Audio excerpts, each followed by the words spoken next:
Our next group are the Bridgebuilders, and I'm going to hand it over to them.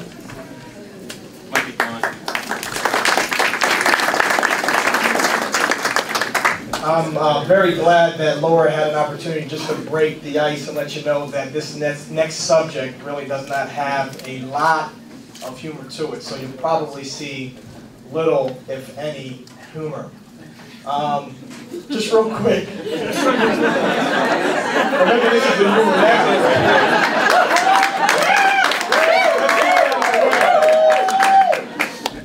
now. Just real quick, on behalf of the group, I really want to acknowledge the Pioneer Valley Planning Commission, Leadership Pioneer Valley Steering Committee for their leadership, and to all of the participants. I just want to give you that opportunity to say thank you. It was a pleasure. So that comes from the group. We really want you to walk on a journey with us over these next 15 or maybe 18 minutes. Today's presentation, you'll get an opportunity to get a little piece of history, America's history. You'll see a snippet of a video documenting our journey. You'll hear some recommendations from the group. Hopefully our group will have that ability to leave a legacy and create a curriculum within Leadership Pioneer Valley for future participants. And then you'll hear some courageous, I call brave, impact statements from 4 members of our group. And then there will be another impact statement on the back end. And some of this may leave you a little unsettled.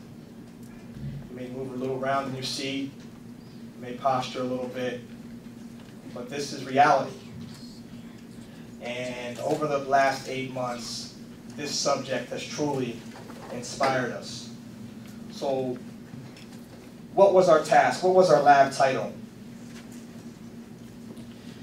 It entailed how geographic, social, economic, and racial barriers fracture our region.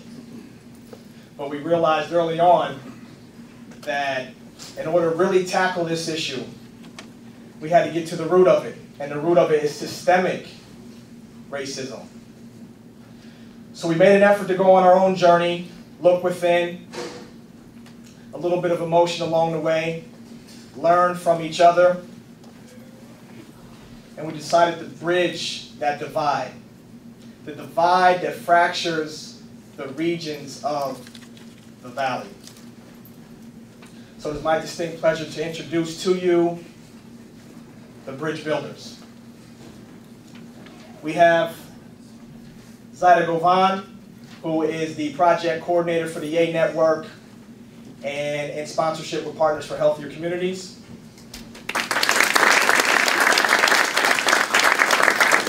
We have Sam Stegman, who is the coordinator of PV Grows Network at CISA. Marla Shalowski, who is the Director of Admissions and Marketing for the Lander Grinspoon Academy.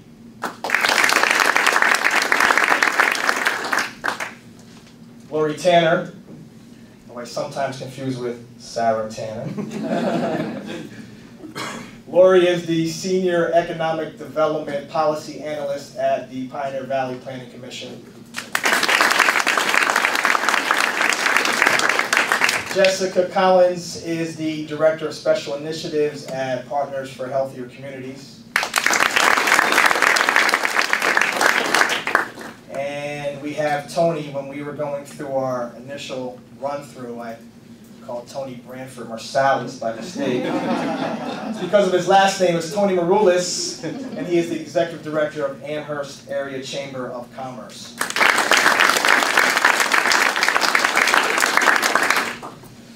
So I'm going to call up Zaida, who's going to give us a brief piece of American history. And we can't forget Ray Berry, who is the Vice President of Finance and at United Way. So as Ray said, the Bridgebuilders decided early on to focus on the hardest topic to talk about, I think. And that impressed me very much. This journey was very personal and enlightening to me. After attending a few Undoing Racism workshops over the years, I've been able to identify some points in history where race was created. And what you are about to hear is historically true, and it's painful to listen to. We decided to share these examples with you because it was an important part of our experience, and it helps us to learn how to look at these truths and allow ourselves to notice the reaction that they bring up in us. And these could be sadness, anger, defensiveness, disbelief, among others. The first example is in 1619, Dutch ships came to this country, bringing African men and Dutch men as indentured servants to work off their debt. In 1640, a Dutch man and an African man ran away. They didn't want to be servants anymore. When they were caught, what happened was that the Dutch man had 4 years added to his debt, and the African was made to be a slave for life. At that time, a law was passed that if a Dutch man and an African ran away, both of them would become slaves for life. Thus the beginning of the division between blacks and whites. In 1787, the Federalist Papers said that a black man was to be counted as 3/5 of a human being. And that is what our Constitution is based on. Racism is embedded in the fabric of our country. From 1882 to 1968, nearly 200 anti-lynching laws were introduced into Congress. Only 3 of them passed the House. Between 1882 and 1952, 7 United States presidents petitioned Congress to pass federal laws. No bill has been approved by the Senate. In 2010, the infamous Beer Summit. That came as a result of Professor Gates being racially profiled at his own home. Not even President Obama would call it racism in public, but Mr. Gates did. Racial profiling happens on a daily basis, not just in policing, but in the media, the banking system, the educational system, all these systems that were constructed in this country to lift white people up and by default put others down. Until these systems are reconstructed, anti-racist organizers like us will only be making small steps. I am going to keep working to undo racism by keeping the topic alive in all of my circles. Thank you.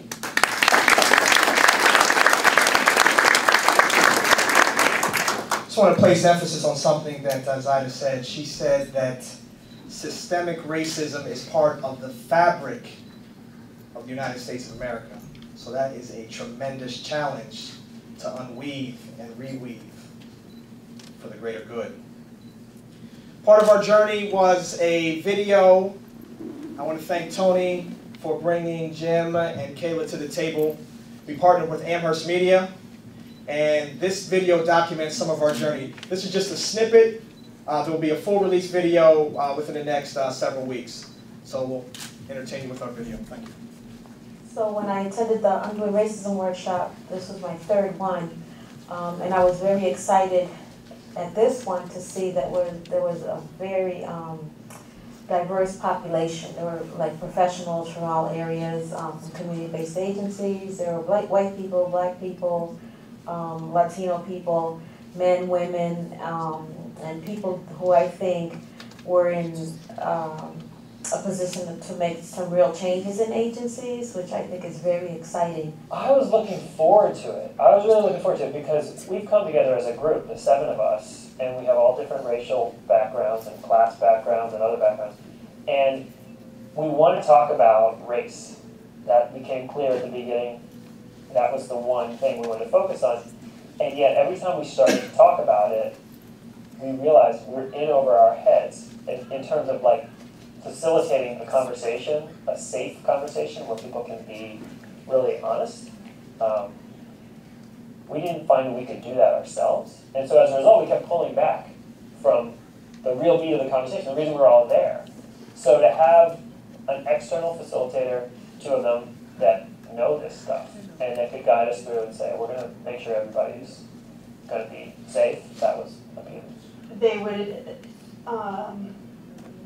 elicit audience participation, asking questions, and actually what they did was a lot of writing of lists, you know, eliciting participation, writing the responses, put the sheet up on the wall, and then keep going, and covering many, many different topics, and kind of leading us along a progression of thought to sort of to a greater awareness and realization of what they were trying to teach us. I thought that it would be just your normal discussion, but what I learned immediately was the growth of the group. In just our short time, it's probably been, 4 or 5 weeks as far as one-on-one discussions or intimate discussions, and several months working with the larger leadership Pioneer Valley group. But just during that interaction, I witnessed the growth, how comfortable we were as individuals, despite our backgrounds, despite our experiences, to come together and have honest and sincere, from what I observed, conversation. And also just listening to folks and honoring their background, their opinions, and their take on everyday situations. You know, I have a child who's going to middle school, so I think about what her experience is. I work in a Jewish day school, and I've been studying sort of the context of being Jewish and oppression at the same time that I'm studying this, and so I'm debating every day about what that means and how that fits in to the conversation. I've started talking to teachers at the school about how they talk about race in the classroom. I've talked to my family about my experience, and let them see the emotional side of it and listen to some of their questions. It feels like just the tip of the iceberg, but I feel like I can't not talk about it. I learned, I think at the second workshop that I went to, that it's not my job to protect white people, because I tend to want to do that, because I have very good friends who are white, who I don't believe, are racist, but the workshop, tells you that only white people can be racist. So I think when people hear that story or hear my story, they might feel guilty, even though they didn't have any, personal part to play in it. The system, allows them to move around it without any hesitation, without even thinking about, about their race or about maybe being stopped or things like that. So when my story, I think, is shared, I believe people, some people are okay with it, and I think other people are more uncomfortable, and I think that brings some type of richness to the workshops. I think what we were hoping the video could do is encourage people to be courageous and go through the training.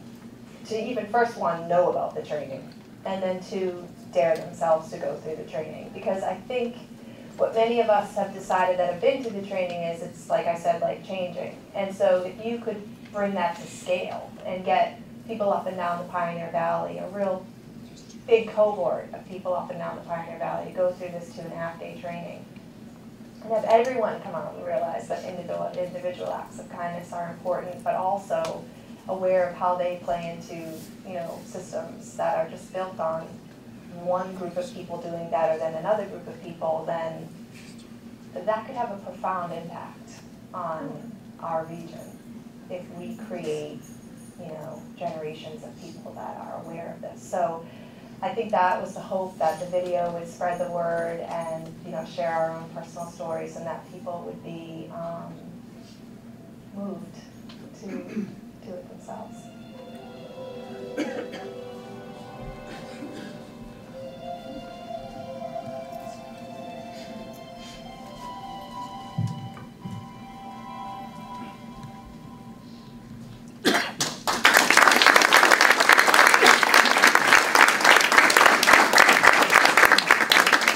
All right, is everyone still with us? Yes. Okay.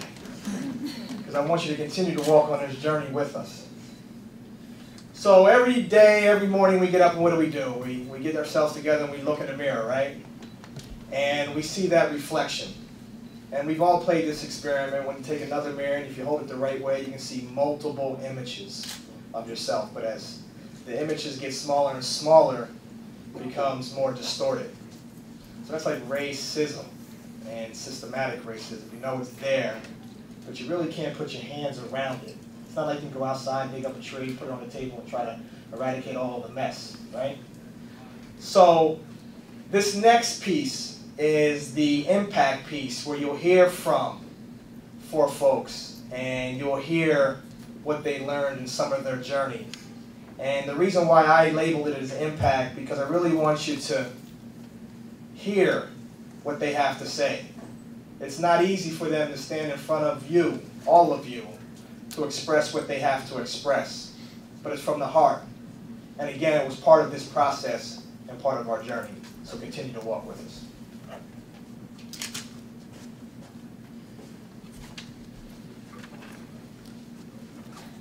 What scares me the most is how I got to be here without ever having had real conversations about race. And more importantly, without knowing how and that I should be talking about it. I suppose that's the crux of what I've learned.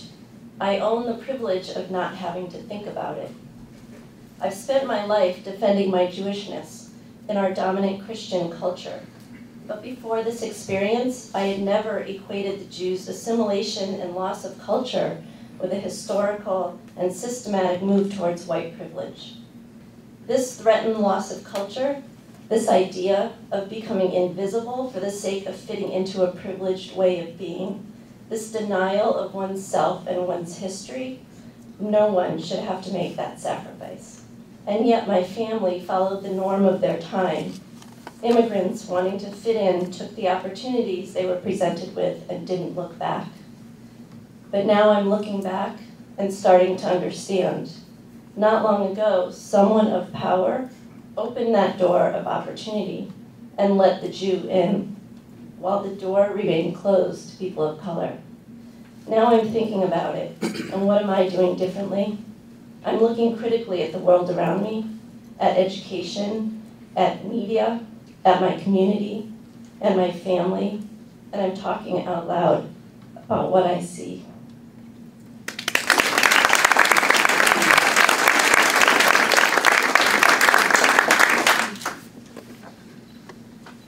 I now know that I have had privileges and status from an early age that I did not earn but was born into. I see more clearly how our society has systematically excluded and discriminated against people of color. And I see my role in that because I have always accepted and embraced my privilege as a white person. I see now that I internalized and bought into the idea that white people are the norm, the standard by which everyone else is measured. I no longer allow this to stand unchallenged. As I become aware of my old assumptions, I have begun to question and counteract them. As I see inequities, I am pointing them out and talking about them. I am doing this with myself and gently with others to begin to change a worldview that is inaccurate and unjust. I am helping to undo racism.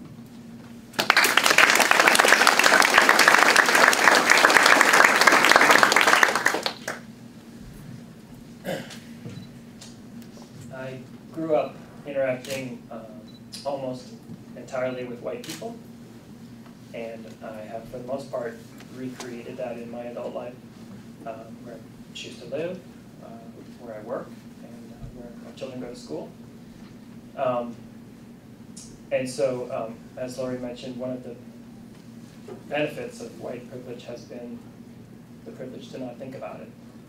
At the same time, one of the many costs of that white privilege has been a nagging feeling that that when it comes to issues of race, which or any issue where race is involved, which is almost all of them we blend, I don't have a confidence, I have a fear that I won't be able to do good work in the world because I won't have the skills or the ability to have authentic relationships with people of color based on my past. So engaging in this work of undoing racism forced me to experience the sadness that I feel about the inequity in our society. It forced me to get honest about my history and my family's history. And it's been a very humbling experience. But after all those feelings, the hard feelings, was some opening, some conviction, some joyful conviction about what my role is. And so one is to bring that racial justice lens to the work that I do, whether or not other white people agree that it's relevant. And one of the ways that I'm doing that is starting to organize to bring one of these 2-day Undoing Racism trainings to the Valley and to the network that I coordinate. There are 500 people in that, and offering this to that community.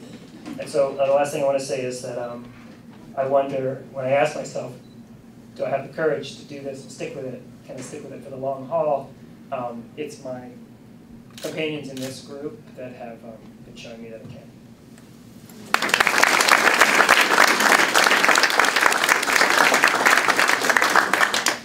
I've benefited from an unequal system. I'm the son of a Greek immigrant and a white working class mother. I was told I could do anything. It was assumed I would go to college. I became an American at 24. I'm not Antonios, I became Tony. When there were doubts about my last name and where it came from, my white skin eased them. I could forget my past.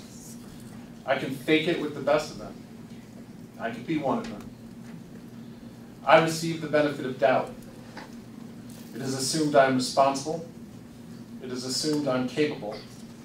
It's assumed I'm intelligent. I could believe I live in a post-racial world. Everyone and anyone can do what I can. I could believe this because I benefit from structural racism. Because I benefit from a racist system, I am racist. I pledge to use my position to work for equal access and opportunity for people of color in the Pioneer Valley.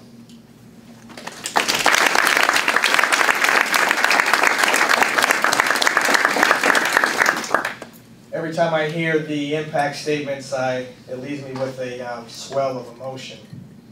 For them to stand here and open themselves up and let you in. I admire them, and that's why when we go through our meetings, we always express emotion, and more recently, we let each other know that we really do love each other and love what we do. So you still with me? Yes. We're almost there, Laura. I know we got another what? We're over? Are we over time? We're over time. A couple minutes. Bear with me, please. Sorry. So we're going to continue on this journey. So we have 3 recommendations that we would love to share with the steering committee. We truly want to leave an everlasting legacy and footprint going forward for future participants. So based on our powerful experience participating in the People's Institute for Survival and Beyond's 2.5-day Undoing Racism training, we recommend that this be a mandatory for all steering committee members as well as future class participants.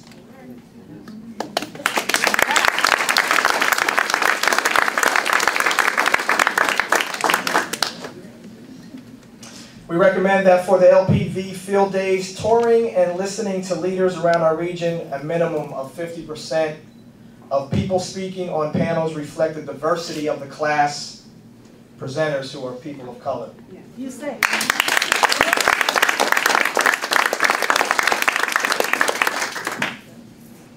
We recommend that within the LPV binder and curriculum support materials, that there be materials and learning opportunities for participants to understand the historical and current context for how systemic racism has come about and still divides the Pioneer Valley.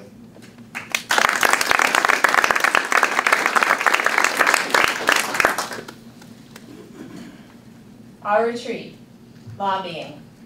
Come on, let's focus on the divides in the Pioneer Valley. It's really about racism. Come on, come to our team.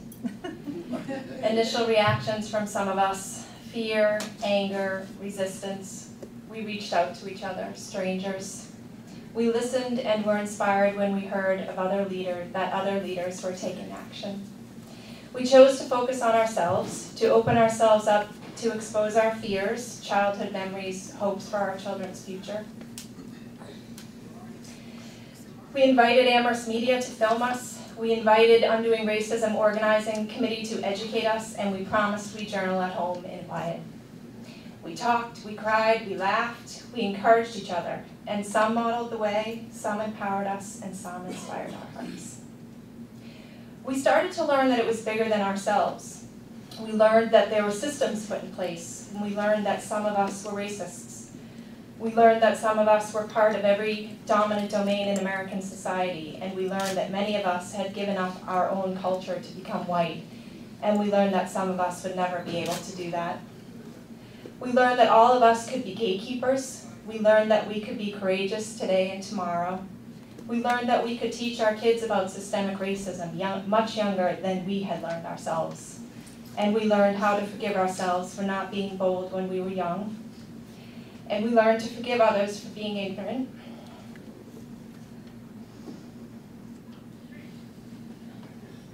We encouraged each other to take risks, and we encouraged each other to own the privileges that we have so that we can make things right.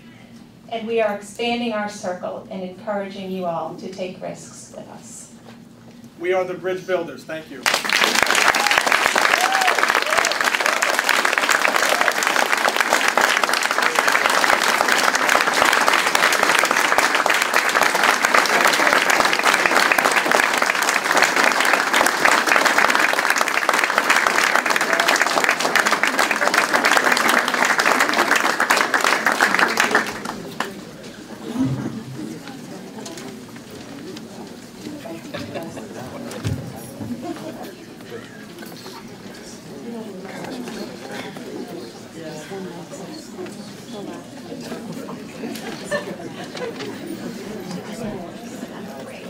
I just want to thank the Bridge Builders for being so honest, open, and for their poignant conversation that they had with us, and for letting us in on that.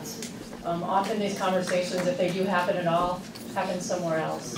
And it was really amazing that they let us be part of that. So thank you guys, and we look forward to the recommendations and implementing those. So thank you.